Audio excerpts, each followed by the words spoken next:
S എയിൽ നിർബന്ധമായിട്ട് ഒഴിവാക്കിയിരിക്കേണ്ട 3 തെറ്റുകൾ. നമുക്കറിയാം PT-യിലെ എസ് എന്ന് പറയുന്നത് അത്യാവശ്യം ഇമ്പോർട്ടൻ്റ് ആയിട്ടുള്ള ക്വസ്റ്റ്യനുകളിൽ ഒന്നാണ്. അതിൽ നിങ്ങൾ ഒഴിവാക്കിയിരിക്കേണ്ട ഒന്നാമത്തെ തെറ്റെന്ന് പറയുന്നത് എസ് എ ഫുള്ള് ക്യാപിറ്റൽ ലെറ്റേഴ്സിൽ എഴുതാതിരിക്കുക എന്നുള്ളതാണ്. ചില സ്റ്റുഡൻസ് ഫുൾ എസ്സേയും ക്യാപിറ്റൽ ലെറ്റേഴ്സിൽ എഴുതും. അത് നിങ്ങളുടെ സ്കോറിനെ ക്രമാതീതമായിട്ട് കുറയ്ക്കും. അതുകൊണ്ട് ഒരിക്കലും അങ്ങനെ ചെയ്യാതിരിക്കുക. ഈ ക്യാപിറ്റൽ ലെറ്റേഴ്സിൽ വരുത്താൻ സാധ്യതയുള്ള തെറ്റുകൾ ഒഴിവാക്കാൻ വേണ്ടിയാണ് സ്റ്റുഡൻസ് അങ്ങനെ ചെയ്യുന്നതെങ്കിലും അത് കൂടുതൽ മാർക്ക് കുറയ്ക്കാനേ സഹായിക്കത്തുള്ളൂ. അതുകൊണ്ട് അത് നിങ്ങൾ നിർബന്ധമായിട്ട് ഒഴിവാക്കിയിരിക്കണം. രണ്ടാമത്തെ കാര്യം എന്ന് പറയുന്നത് ടെംപ്ലേറ്റ്സ് എഫക്റ്റീവ്ലി യൂസ് ചെയ്യാതിരിക്കുക എന്നുള്ളതാണ്. അതായത് 200 വേർഡ്സിൻ്റെ ഒരു എസ്സേയാണ് എഴുതുന്നത്. അതിൽ 200 വേർഡ്സും നിങ്ങൾ ടെംപ്ലേറ്റ് യൂസ് ചെയ്ത് കഴിഞ്ഞാൽ തീർച്ചയായിട്ടും നിങ്ങളുടെ മാർക്കിനെ ബാധിക്കും.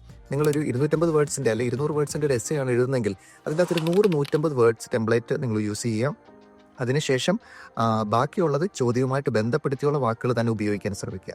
മൂന്നാമത്തെ കാര്യം എന്ന് പറയുന്നത് വേർഡ് ലിമിറ്റാണ്. നമുക്ക് 200 വേർഡ്സിൻ്റെ ഒരു എസ്സേയാണ് എഴുതേണ്ടതെങ്കിൽ ചില സ്റ്റുഡൻസ് 190 കൊണ്ട് നിർത്തും, ചില സ്റ്റുഡൻസ് 300 മേളിൽ എഴുതും. ഇത് രണ്ടും തെറ്റാണ്.